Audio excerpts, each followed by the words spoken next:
because your goal when you get on the phone is what? Yeah. He said to book appointments. I said, my goal was to get people to pick up. Yeah.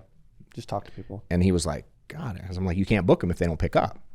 So then I was like, all right, what if you broke it down into 25 and you called me, triple dialed me, and I don't pick up, and you work that, you get 5 people to pick up, 4 tell you to pound dirt, and 1 you book. You take those over other 20 and you triple dial them again right away. Now when do you call me again? He's like an hour later. I'm like, cool. Do that same process. Do it 1 more time. Now when do you call me again? Because now we only got 15 leads in that stack. He's like 30 minutes later. I said, cool. So let's pretend Vegas put odds on it. Our goal is to get people to answer. I call them 9 times in an hour and a half. You call them 3 times in 8 hours. Wow. Which one's going to have better odds of picking up? He said, this one. No doubt. I said, okay, now you have a choice to make. Are you willing to call that much? 9 times in an hour and a half. I love that. That's good. They'll pick up.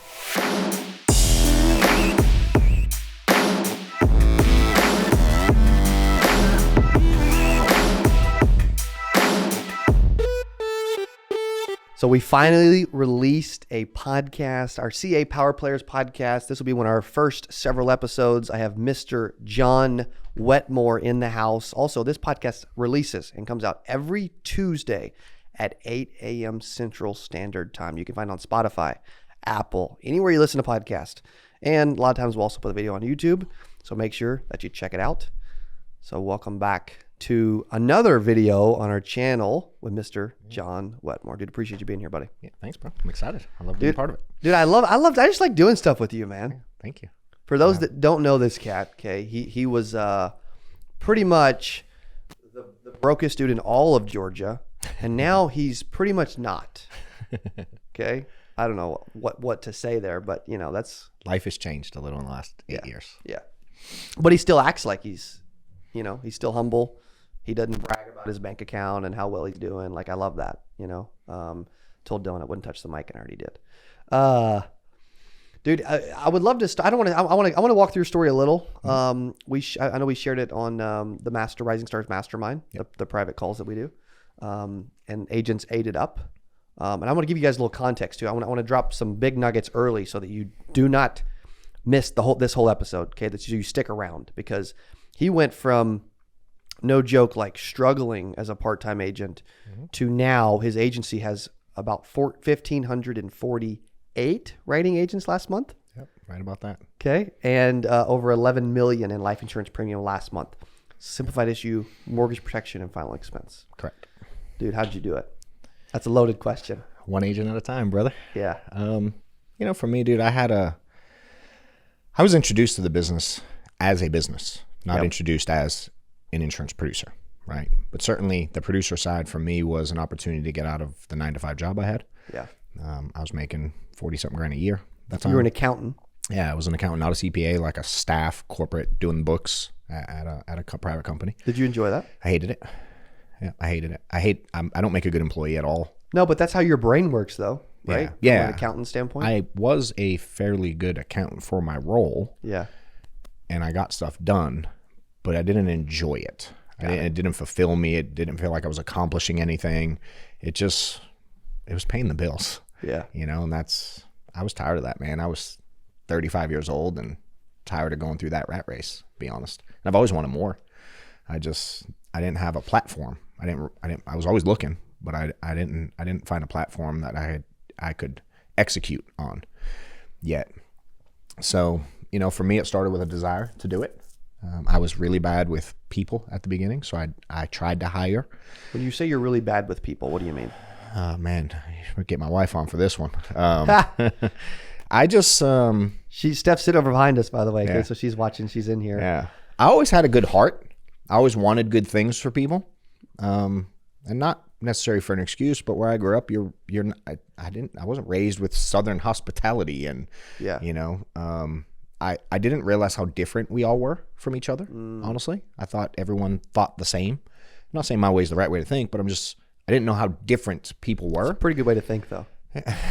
Sometimes I do my best. Steph's over there like, I don't know. I'm really good at a couple things. I love that she's behind you. I can see your facial expressions, and you can't. No, I can't. Great. I know what they are, though. We've been doing this together long How long enough. y'all been together? Since '07. Okay, so she's been the entire time. Oh yeah. Yeah. She was paying my bills when we were together at the beginning. Wow. Yeah. She picked me up on the side of the road. He says that a lot, by the way, which is awesome. And how's that feel to say that? Honestly.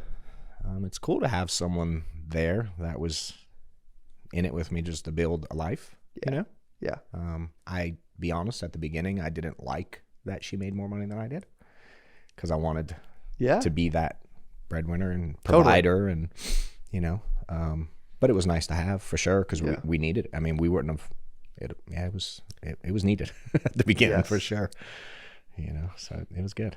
But yeah, I think, you know, for me, the desire was there. I was interviewing people early on. And to answer your question, good with people, I don't understand beat around the bush really well. Yeah. I need things direct. I can be oblivious a little bit to things. So but you don't talk like that, so that's not why you expect that at all. Yeah, correct. Not at all. So I delivered things the way I just got straight to the point. Yes. And, you know, people took it harsh. You know, people took it the wrong way. And I probably had a little bit more. I would get frustrated more when I was younger and dealing with agents. And now I use it as like a challenge to not let people see that. And I feel like if I can interact with someone and get them to think differently, that they can accomplish or that there's some tweaks they can make, I feel good that I can now navigate a conversation and not cause frustration, but yet get the same point across. Yes. You know? Yes. I've seen you do that really well, by the way. You're one of the best I've seen at that, where instead of using direct comments and just like one word, short phrase answers and just like tick someone off, but really get their attention. Yeah. Now you're using questions so that they can come to the solution on their own, which is really powerful.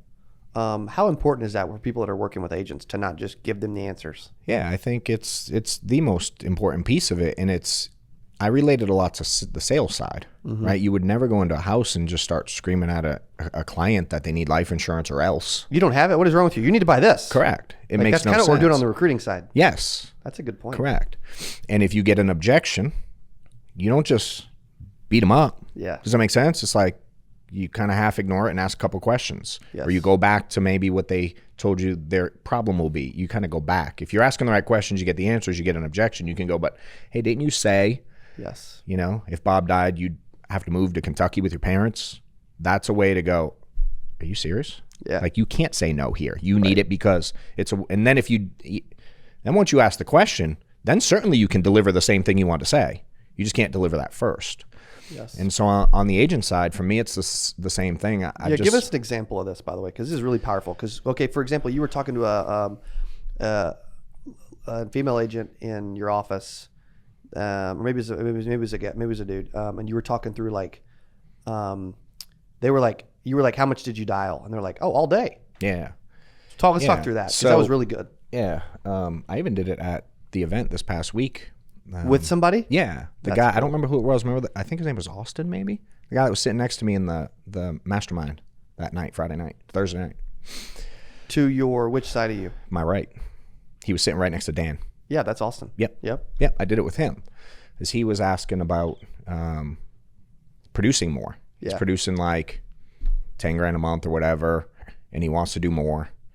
And the first question to me was, well, how many leads do you buy? Whatever his answer was. And I could have just easily then gone, well, dude, just buy double and you issue double. I could have gone right there. Yes. But I was like, okay, cool. Let me ask you some questions so I can understand a little bit more about your situation and what you're doing. And for me, then it was like, all right, well, how many appointments do you run every week? And he said like 12. It's just a mental note. Yep. I was like, all right, got it. How many? You don't even respond. No. You don't react. Not at all. It's like fact finding. Yes. In the client. Yes. And with the client in the house. I'm just fact finding. And no, dude, I can't really solve his problem if I don't know it. I can't assume it. I could, but it's not as valuable as understanding it fully. And if I get him to answer it, I can hear his perspective. Yes. Meaning if he goes, yeah, I get 50 leads. A lot of times they don't want to answer the questions too. No, because they feel dumb saying it, right? Sometimes? Sometimes, certainly. You know, I can certainly ask a couple questions and go like, and again, at the end, once I got all his info, You know, and the delivery can vary. If I said, how many leads do you get? And he goes, I get 50 crappy Facebook leads. Or if he goes, I get 50 leads, it's a very different conversation because now I know his mindset about leads is negative. Right? Yes. Whereas especially if he goes 50 crappy ones. Correct. Now really I got to fix his mindset, not his lead flow. Yeah. Because if his mindset's negative on leads, he doesn't have a lead flow problem necessarily. Yeah, 50 but leads he'll is have good. the same problem with 100 leads if he thinks they're crappy. Yes. Does that make sense? Where maybe it's a budget, and for him it was. Does that make sense? So But it was for a budget for you too. At one 100%, point, right? which is why I can relate to it and tell you how to Yes. get out of it. Yes. You know. So then what was the conclusion in that example? So it's like a lot of agents have a mental block in that, because the answer is just get twice as many, but they feel like they can't get there yet. So I said, all right, let me ask you a question, dude. I was like, what if he spent $1,000 a week? I believe he was spending $500 a week, and I wanted to get him to $1,000. Got it. So he's spending $500 a week, and again, running 12, 15 appointments, whatever it is. So I go, all right, cool. Let me ask you a question, dude. I said, we've been talking long enough that the reality is if you're spending 500 and it's producing 12 grand, and you want to produce 24, what are you going to spend on the front end? Yes. And I give him a little smirk so he doesn't feel bad. Yeah. And he's like, I know, double. I go, got it. That probably feels overwhelming to you, correct? He said, yes. Yes. I go, I got it. I understand. I felt that way too. But let me ask you a question, man. How many sales does it make to make $500? He said, 1. I go, cool. How many people do you need to sit to sell 1? He said 2 or 3. I said, great. How long does it take you to book 2 or 3? He was like, I don't know, hour or 2? I said, cool. So you can solve this problem tomorrow. And he was just like, it clicked, because he'll get paid in 2 days. Yes. Does that make sense? And I'm like, if you have leads that never answered, right? He said, yeah, that's okay. Let's call them more aggressively. I got it. It's not the funnest thing to do, but it'll get you out, and you can be out in 2 days. Yep. And then when you make the new money, because now you can run 30 appointments, you'll have the lead flow to book more appointments. I said, you can be out of this hamster wheel in the next 3 or 4 days, versus if you just keep dipping in. And so instead of investing it all up, you're saying invest it all up front, Yeah. or book the extra appointments, Meaning use that additional money to buy more. Correct. He's already buying the leads anyway. Yeah. Yeah. Do you have leads that haven't answered? Yes. Here's how you approach them to get more to pick up. I can get anyone. You take your stack of leads. I'm telling you, there's more money in them. Nobody dials their leads enough. That's awesome. And he agreed. He doesn't. When I went through number of dials versus number of leads, nobody does. He doesn't dial them as aggressively as I would. You know? And if someone... You would have appointment setter do the same thing? Did you ever use appointment setter? I wouldn't trust no one with my money. No chance. Good. Yeah, no chance. And I couldn't teach. If I got an appointment setter, I couldn't duplicate that, because the agents I'm hiring maybe couldn't afford an appointment setter, or didn't have the ability to train an appointment center. Got it. My whole deal was I had to be able to duplicate everything I did. Got it. And that didn't seem highly duplicatable to me. Okay. You know, That's a good point. so. But yeah, so for that, again, he's already spending the $500. Take those other leads, dial them additionally, and here's how. And we went through how to do it. You know, and because I asked him how he dials his leads. He goes, well, I take 100 and I start here and I end here. And I said, okay, if I'm lead number 1, do you triple dial me? He said, yes. I said, cool. When do you triple dial me again? And he's like, well, 100 leads. And he went, I don't know, like 4 in the afternoon. I said, all right, cool. Let me ask you a question. What if you broke it up into 25, right? Because your goal when you get on the phone is what? Yeah. He said to book appointments. I said, my goal was to get people to pick up. Yeah. Just talk to people. And he was like, God, I'm like, you can't book them if they don't pick up.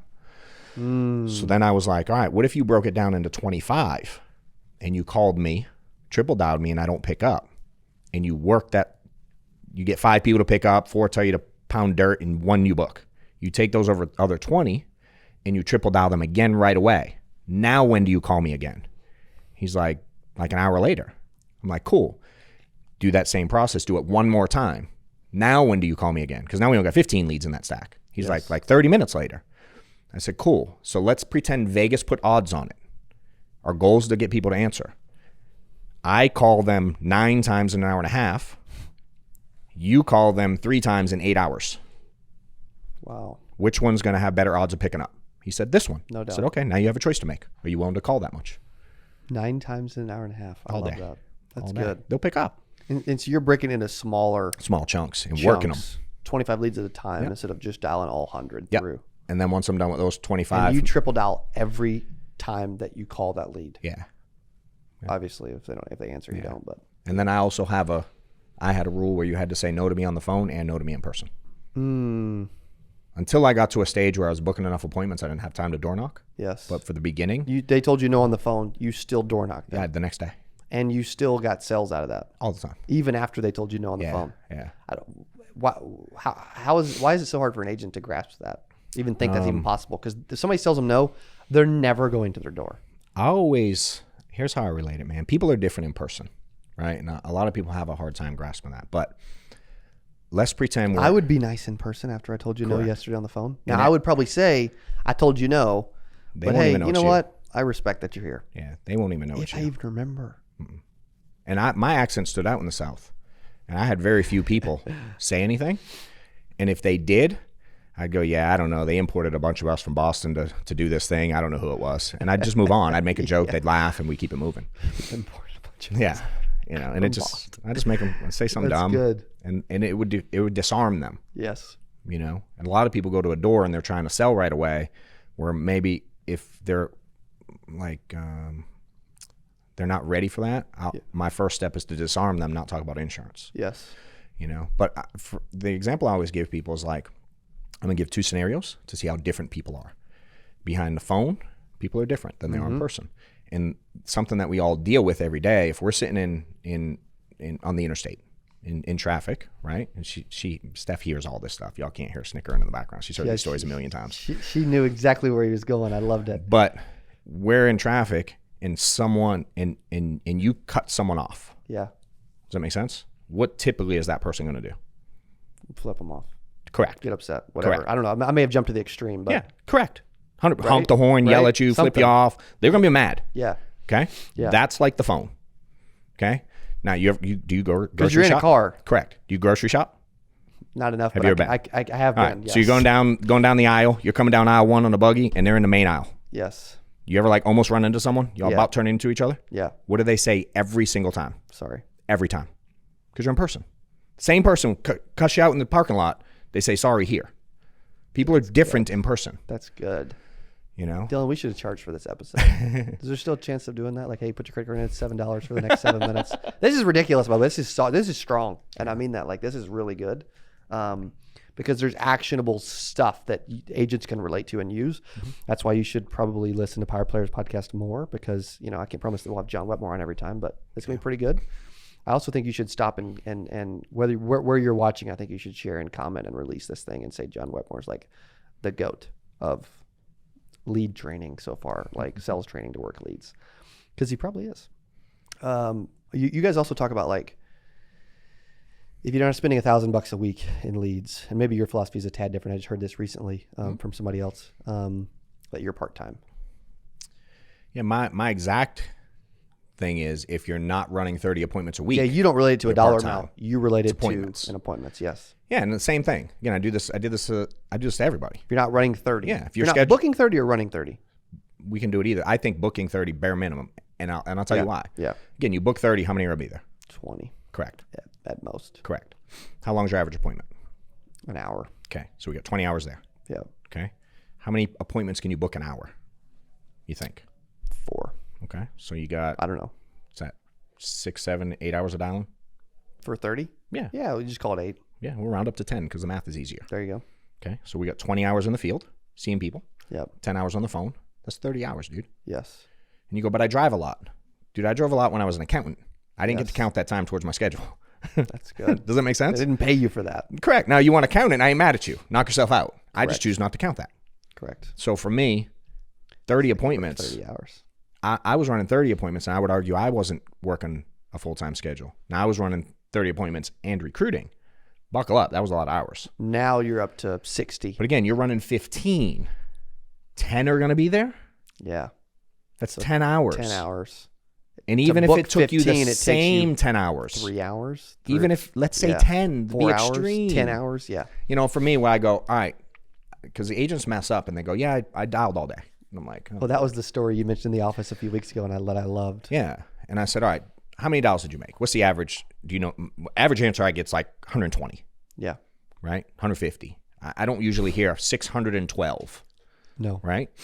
And that's pretty rare. I was talking to a guy that I did another call with a group where he had dialed 400 times in a day, and everybody else watching was like, "Oh my gosh!" I was like, "Dude, how long does a dial take?" 1 minute. 1 minute. Okay. And with him, I was like, all right, so 400 dials, that's 400 minutes. So you got 60, 120, 240, 480 is 8 hours. Yep. I was like, congrats, you worked a full-time day. Why is everybody jumping around like that's amazing?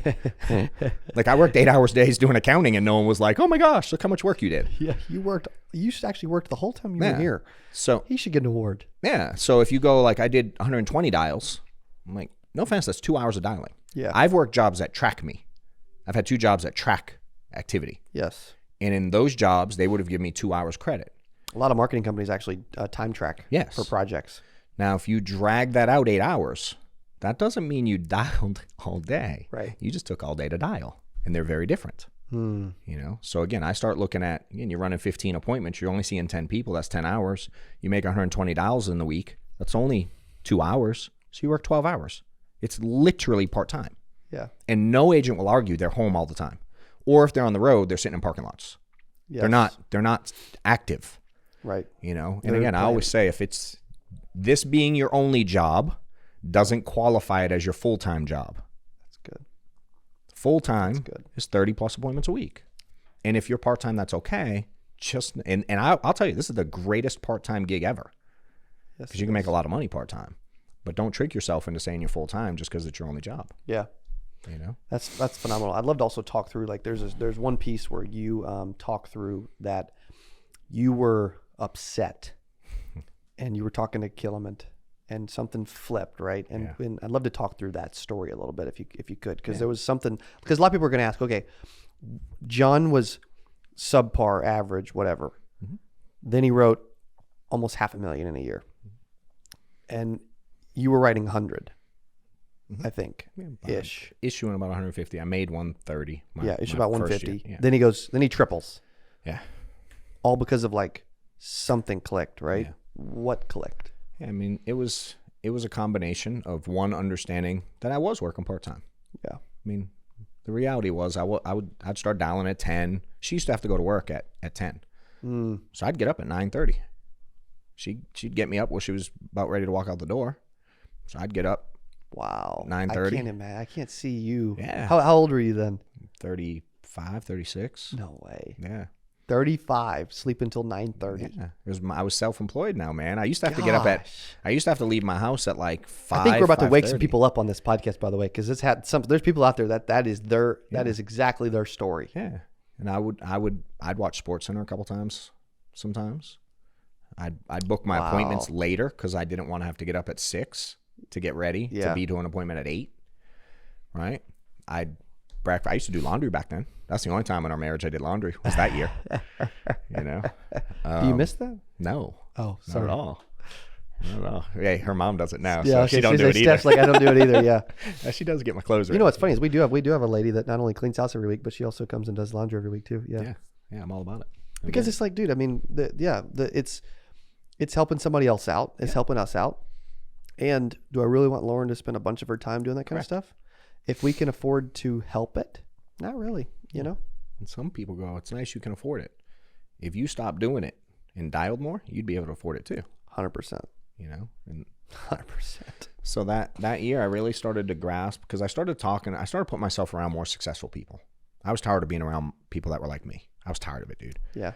And $150,000, just to stop, by the way, for a lot of people listening, or a lot of IMOs or a lot of carriers, et cetera, like no matter what your situation is, that's typically really good, by the way, right? I mean, my comp was lower. I was at Mutual back in the day, Career Shop. I made 117. I probably issued like 250, right, in like 8 months. Well, compared to what you're about to talk through is freaking nothing. But 150, a lot of places, they're like, you're getting an award and they're praising you and they're high-fiving you and they're having you speak to the team. Like, you know what I mean? It was respectable in the industry for sure. It was. You know, a lot of people were giving me praise, but our life didn't get to change. I didn't get to do that you didn't much. Feel it. No. I mean, I can pay my credit cards off a little faster now. And well, by the time you take out like leads. Correct. and just bills and stuff. It's like, what are you I really cracked left 100 with? grand. I just cracked 100 grand. 100 grand ain't a lot of money in this world. No, it doesn't. No, you don't get the wow factor. no. Once you make it, you're like, dang, this is Yeah. not What do quite you get? I Yeah. thought. You pay off your credit cards. I You get blew it another all. car, and it's done. Yes. I mean, you got no more money. No. So it goes quick. So for me that year, I really one of my plan was to get around more successful people that were killing it in the industry, because I knew I could figure it out eventually. I knew I could do what others were doing. Yep. So I decided to start putting myself in proximity of these people and learning from them and taking what they were saying and implementing it. And even though it was hard, Steph and I sat down and talked, and I'm like, I need to change. I want to change. These people are doing way more than I am, and I'm ready. And she gave me the full go ahead. That's awesome. So in that stage, I started talking to some people that helped my mindset realize that I wasn't running a full-time schedule. I was dipping my toe in the industry. Yep. And I was expecting phenomenal. Now again, my threshold was 40 grand. I was making more than I was used to making. Right. So we were living a little better. It was easier. Well, when you issued 150, had you stopped the accounting job at that point? Yep. Okay. Yep. So the end of because you're making obviously a lot more than you were at the accounting place. I did a year part-time. Okay. And I made like 50, 60 grand on it. insurance. So part-time. And then you're like, by the way, to be clear, when you I can was do part-time, math pretty easy. Yeah, when I was part-time, I was running 10 or 15 appointments a week on top of my full-time job. Wow. So you take away the full-time job and keep the same schedule. It's kind of funny you mentioned that. I actually want to stop because I want to keep going, but I want to stop for just a brief second because you mentioned something really good. I always wondered, how was I so productive, like at 20, being in college, taking 21 credit hours, playing basketball, all this stuff, and still booking 15 appointments a week. Yeah. Right. And it's because if you want to make time, you will. And also a lot of times when you don't have a lot of time, you actually become a more organized, productive person anyway. Yeah. Where when you have a lot of time on your hands, you end up blowing it doing stupid stuff. Here's what I always say to people about time, dude. Like, if you work 40 hours, there's 168 hours in the week. Yeah. Okay. If you work 40, okay, and you sleep an 8-hour day, I'm going to round up, that's 60 hours sleep, 40 hours work. Mm-hmm. You still have 68 hours left to your life. You sleep 8, which you shouldn't be if you're broke. Yeah. And you're working 40, which most aren't. There's still 68 hours left. That's a lot. Like, what are you doing? Y'all are doing something with that time. Yes. Does that make sense? Now you just got to, it's not that you don't have the time. You aren't making the time. Correct. You're allowing other things to be prioritized over that. That's so good. Wow. Doing something with it. Yeah. But it may not be actually impacting your life in any way. Yeah. And you could be working, but you aren't actually productive during that work time. Just because you're sitting in your chair, don't, you know what I mean? Like, yes. Checking pending for 3 hours. I mean, it's not effective. Prospecting on Facebook. Yeah. I mean, it's just, so there's plenty of time, man. And I had to own that, and I had to realize I was being a little bit lazy at times and not working my hardest. Like if my children were on the line, I certainly would have put in more time. I'd have been up earlier. Heck, I was getting up at 4:30 in the morning to go to an accounting job, pay me 40 grand. Yeah. Now all of a sudden I'm self-employed. I'm sleeping in 4 or 5 more hours. And that was the reality, And I was tired of it. And I was tired of her having to provide. And certainly, although we were happy, there was certainly, I can look back and there were certainly some levels of stress going through things. And I had 5 kids. 4 of them weren't hers. And she's helping take care. And they were small when we met. I mean, Braden was an infant when we got together. Wow. And Gabby was like a year and a half old. So she helped raise the kids from early. Well, with 5 kids, you need money. Yeah. She was like mixing formula and stuff, at the early. So, before we had Maddox. Yeah. Maddox was what, 2011, I think. Yeah, wow. 2011. So several years, she was just helping raise my kids. Certainly they were with their mom too, but when they were with us, it's. So I was tired of that, and I started to look at the schedule. I started getting some feedback from some people that were doing big things, and the biggest thing that they told me was leads and appointments were my biggest flaws. I wasn't running enough appointments, and to have enough appointments, I needed more leads. Do you think that's most people's problems out there? Is they just don't have enough leads? Yeah, it's typically leads, work, and training. Those are the 3 things that they drop. If you get all 3 of those right, you'll kill it in this industry. Leads, work, if you're training. missing one, you won't win. Because you could get training and leads, but you could be lazy. Correct. But you could work hard and have leads, but not know what you're doing. Correct. Now, that's better than Yes. lacking the other two in any way, though, right? If you're going to lack one, should you lack the training? I mean, you'll learn by You don't want to school of lack hard any knocks, of them, but you won't be as effective as someone that does all three. You got no shot. No. Yeah. You know, That's good. And the reality is most agents miss all three of those. Yeah. And if you go, I do that. All right, let's rate it on a 1 to 10. Work is 30 appointments a week. Okay. So what are you at? And then you that's 15. Okay. 5. So you're a 5. All right. Does it make sense? Yeah. Training, you know, like I was obsessed, dude. That's the one thing I had since the beginning. I went at this like I was trying to learn to be a doctor. Yeah. Like I was studying, dude. Yes. So I was on a train. I was listening to something a couple hours every single night. That's how I feel about conferences. I was and on events every and live speaking. training that FFL put on. Yes. I did not watch them later. I was on everything live, and I asked a lot of questions, and I showed up to everything in person. And I go, and I was probably an 8. So where are you? Wow. Does that make sense? And leads. They ain't going to say an 8 then. Yeah. You know, 'cause Yeah. I And then, could've- okay. And then now leads. Let's talk to leads. Yeah, I mean, leads, again, it's going to be enough to get your 30 appointments. But if, again, I don't know. How many leads were you getting when you, because you wrote like what, 460 or Yeah, about 460. about 460? Yep. That was 2015. I put probably, so my answer on leads is funny. Like, what do you spend on leads? Like, I spent 80 grand that year, just to be really transparent. 80 grand. Yeah. Just a lot more than most. Yeah. You spend more on leads I want to make it easy. than the average insurance agent makes in a year. Yeah. Probably double. I want to make booking appointments easy. I don't want to try to squeeze. That's actually every really ounce smart out of- too. So I almost got to cherry pick my appointments. I'd rather overbuy because the cost of overbuying is way less than the commission you're going to make from the easy appointments. Yes. Was there Facebook back then? So 2019, that's when I went back in the field. But 2015, no. 15 now. So, well, yeah, I wasn't doing them yet. So what leads were you getting and working? What were you Direct mail, mortgage, and final expense. direct mail mortgage and Internet. direct mail file Internet expense? would be my supplemental. If I was low, I would turn it on because you could get it like easy. So you were paying a premium per lead too, Oh, yeah. really, because Yeah. it was direct mail. So you're paying what, $30 for final expense and $60 for mortgage or something? 45 to 60, depending on the area Okay. in the lead flow we could And get. how many were you getting of each? And also, you didn't care. Like a lot of people, No. they're like, well, I only do mortgage protection. I don't do final expense. Or I only do final expense. I don't do mortgage protection. You're like, I just sell a lot of life insurance. Yeah. I wasn't the guy that like ordered leads on Monday for Thursday and ordered Thursday for Monday. I just had, and I like multiple lead types and multiple lead vendors. I don't want to rely on any one thing for anything. It's really smart. Meaning if I get mortgage leads, I'm getting multiple vendors to give me the same mortgage leads in the same county. Do they ever repeat? Duplicate? Yeah. Yes, those are my favorite. So, okay. So, you see where his brain went. You guys watching, be honest with yourself. Your brain went, oh crap, I've got a duplicate read. I just paid for it twice. What does that really mean? There's a lot of freaking interest They're there. really interested and another agent doesn't get the lead. I'm fired up to get 2 or 3 of them. But now I missed that sale. Different mindset. I loved that you responded that way. Yeah. That's so good. Yeah, and it happened. Again, Yeah. I was good with it.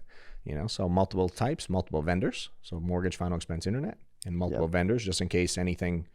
And I had multiple areas. Yes. I didn't want to rely on any one area. So mine was a little bit of a juggling act, if you will. I had leads coming in every day. But if you're running, the answer is I had enough leads to make sure I could book 30 appointments. Easy. And I tell everyone and I didn't love dialing. The first time in the industry, I quit. Nobody from dialing. totally loves it, really, I don't think. Right? I always tell everybody, dude, the only thing worse than dialing Monday morning for me was dialing Monday night. Yeah. I got to dial Monday night. The anxiety level of having no appointments on Tuesday, Wednesday, that's brutal, man. I wasn't as good on the phone when I procrastinated the dialing. Because you dialed Monday, Thursday yeah. for Tuesday, Unless Wednesday, I was Friday. shifting my schedule or traveling, I would dial. When I was part-time, I dialed Sundays. Yeah. I dialed Sunday afternoon for Monday, Tuesday night, and then I would run Saturdays. But most of the full time was Monday, Thursday, unless I was on a travel trip. Then I would tweak it and dial Sunday and book up Monday, Tuesday. And Did you do a lot of travel trips? I did a fair amount of them. Yeah, because I was trying to. It Where's helped your me favorite build the place to agency. go? Utah was fun. Yeah. Yeah. It's funny because Pete always told me his favorite place. He told me this literally 3.5 years ago. I still remember it. It was like, Scatchitall, Michigan, or Washington. Some weird named county with like a long S word out in Washington was like his favorite mortgage protection county in the whole country. Now everybody's gonna be going to that county, but it's just funny. Yeah, I enjoyed it. Utah. Why Utah? They had a lot of lead flow available. Most agents were scared. Dude, it's like And it's a small, literally, I used to tell it's a ghost town for Facebook, by the way. Yeah. Like, it's brutal. So this was 15 when I kind of figured everything out. Yes. And started doing more, which we'll maybe eventually get to that part of the story. But I started just telling, I understood that I could profit on leads no matter what. Whether I sold them or I put them in the hands of agents or anything, I could get volume. Yes. And I didn't need to profit this month. I think a lot of people make the mistake of I spent X amount in September. I love that you show it on your spreadsheet, by the way. And I made this in September. Therefore, I only profited X. Yes. They look at current P&L. Yeah, correct. That's a really good point. Is that You know the what my accounting profit brain, level or- is today on the leads I bought in 2015? I don't know. My ROI is stupid today. Yeah. But if I looked at it 3 weeks after, of course it wasn't. I mean, insurance it builds as you go. Well, that's a really good point. You That's know, crazy. renewals, back end money. Yes. You start hiring agents, getting overrides. Like that came from the lead spend then, because I was able to build my agency through that. Yep. Me being aggressive with leads, man, I could help others that were buying leads. I could add fuel to their fire, but it also set one heck of an example. I mean, you wanted to issue what I was issuing, I'll tell you exactly how I do it. You just got to be willing to do it. There's no magic to it. And again, there is a workup period, but Yes. that doesn't take long if you do it correctly. Leads, work, and training. That's it, dude. That's it. And that's what I changed in good. 2015. That was it. You know, so I don't know. Boom. Went from 150 to 460. Yeah. Yeah. Apparently you guys can too, right? All right. Last question. Mm-hmm. Okay. We got a couple more minutes. I could talk to this guy all day. I'm sure you guys listening would love to do that as well. We're just going to go live, John and Cody, 12 hours a day from now on, 60 hours a week. That'll be fun. We're not going to do anything else. We're just going to do this. That's right. That'll be fun, wouldn't it? What would you say to the agent out there that's listening that was when were you making 50 and 40? Like, when were you an accountant and part-time? 2012 is when I started. I was part-time all the way through the end of 2013. We're going to have a lot of those listeners right now. Mm-hmm. What do you say to them? They're you 8 years ago, 9 years ago. Maybe they're not as good looking as you, but whatever. That's their problem. I did lock down Steph. True that. True that. He's a more in shape, but better looking version of himself probably today than ever before too, right? She's giving the thumbs up. Yeah, definitely. I've seen some old photos. Yeah. Well, that happens with a lot of people, by the way. Like, I look at my photos of me 5 years ago, and I'm like, 8 years ago, I'm like, what did Lauren freaking see in me? Yeah. I'm like, I wasn't making any money, and I'm like, I don't have a ton of muscle now, but I had even less then. Yeah. Crazy. I would say this, one, I would say their opportunity is easier than it was then because we figured it out. Like, the model's been proven so many times over. Yeah. The path is there. Right? So for me, it's are you willing to sacrifice things? Right? You got to figure out like where you're at and where you want to be. I think that's important. Yeah. And people obviously know where they're at. They know where they want to be. But you've really got to dissect what you're willing to sacrifice in the middle to get there. And most people aren't willing to take that sacrifice. They aren't willing to miss the soccer games and the kid plays and the barbecues with the family and the football game. Their current lifestyle, you have to accept that your current lifestyle got you where you're at. You eventually have to accept that, And the opportunity's here. Anyone can do this. We have a zillion stories of people from success from all different walks of life. I'm just one. Yep. And you had a good lifestyle back then to where like you had free time, do whatever you want, go to soccer games and stuff. But compared to the lifestyle you have now I have time and money. That's what I got into it for. Correct. I can choose my schedule and I have the money your to lifestyle is freaking fun now. Like it looks awesome. Yeah. I get to come, if I want to come hang out here, I can. If I want to take the kids on a surprise trip to Disney on a whim, we can. Which you did. We did last week. It was awesome for their birthday. That's awesome. It's just like, that's cool. Would you want to go to Disney Thursday? We're like, heck, let's go. How awesome is that? And that comes from say no on the phone and in person. Yeah. My willingness to do that back then afforded us what we have today for sure. And Steph played a big role in supporting all that. So I'd say that the opportunity is there. It's on the table. You just got to be willing to go execute it. Yep. We need to get her to talk to a lot of the wives out there at some point because that's a really good piece that a lot of wives are just sitting home complaining. Yeah. And they're waking up and they're fighting and you got to have that. You're going to carry that mindset out into the field. Like, because they got to leave early or get home late or Yeah. take calls when they're building. And, you know, that was the sacrifice that we were willing to make. I knew that was coming because I was watching. Again, I didn't reinvent anything.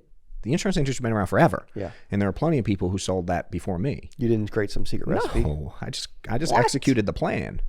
You know, and then with time, with reps, I got really good at it. Yeah.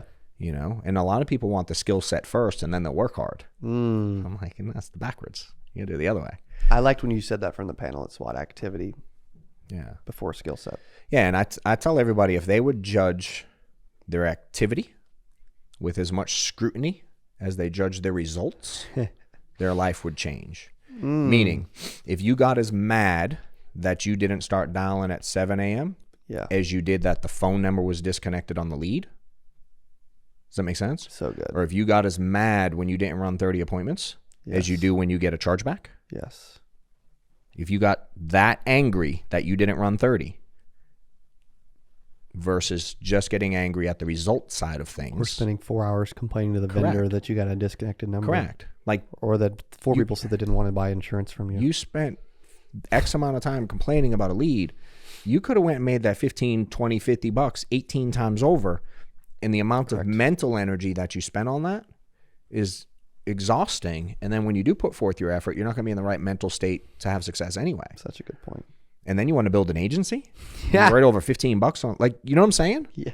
You have to be willing to grow through this. Yes. You have to change yourself a lot, and it's hard. So but good. the reward is bananas, man.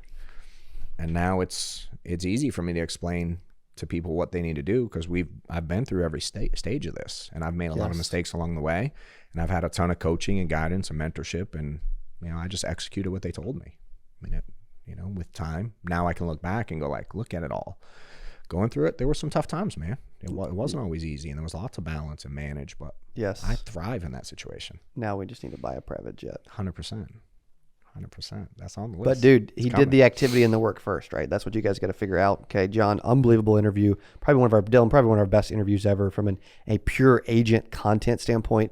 Freaking phenomenal. So thank you. You got it, bro. Okay, appreciate you. We just had another episode of CA Power Players Podcast. Check this out every Tuesday at 8. Never miss it. If you think this is good, yeah, it was great. But we're going to keep delivering every week. Thanks for listening to the CA Power Players Podcast. If you love this video, you know I got another one that you're going to love. I got a video just to your right here. Click on that. It's going to be amazing. You're going to love it. And I'll see you in there. So what's the number one thing that you need as an insurance agent to start actually making some money? The number one thing you need is to see the people, right? You need leads to talk.